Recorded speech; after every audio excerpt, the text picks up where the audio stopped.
Ancient Egypt was built on the belief that death wasn't the end. It was a doorway. But what happens when a pharaoh tries to open that door from the wrong side? This is the story of Seti I, the chosen of Osiris, a king who dared to speak with the dead and paid the ultimate price for it. Stay till the end, because what archaeologists found inside his tomb still defies explanation.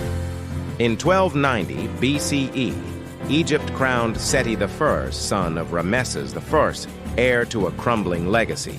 The empire was rich in gold, but poor in faith. Temples were abandoned, gods forgotten, tombs looted.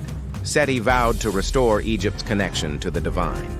He rebuilt temples, honored forgotten gods, and expanded the empire. But devotion soon turned to obsession. He didn't just want to rule the living, he wanted to rule the dead. The Book of the Dead spoke of a hidden ritual, a way to summon the voices of those who had crossed into the Duat, the Egyptian underworld.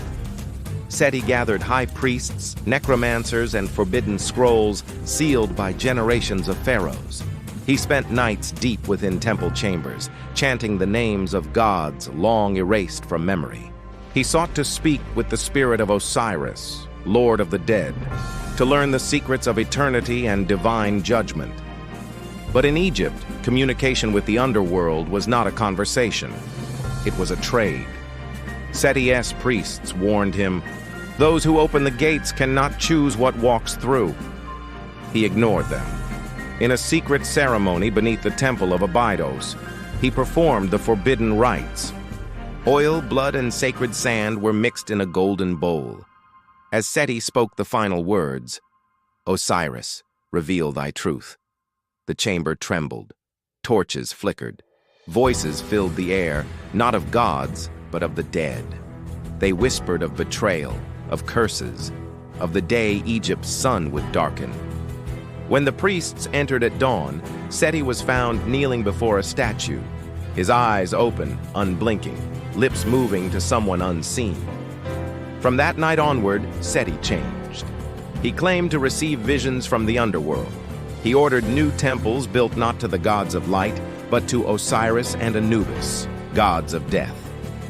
His dreams were haunted by voices that no one else could hear. Even his son, Ramesses II, feared him.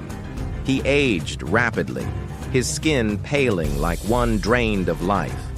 Before his death, he demanded his tomb be carved with scenes of his journey through the afterlife, a map to guide his soul back from the dark. But legend says he never left. In 1817, explorers uncovered the tomb of Seti I, the most beautifully decorated tomb in the Valley of the Kings. Its walls depict journeys through light and shadow, but one chamber stood apart. A room with symbols never seen elsewhere in Egypt, inscriptions said to call the spirit of the dead pharaoh. When first opened, explorers reported hearing faint whispers, like a voice carried through stone. To this day, many believe Seti's tomb still carries his voice. Not a ghost, but an echo of forbidden power. Seti I didn't fear death. He tried to master it, and perhaps he did.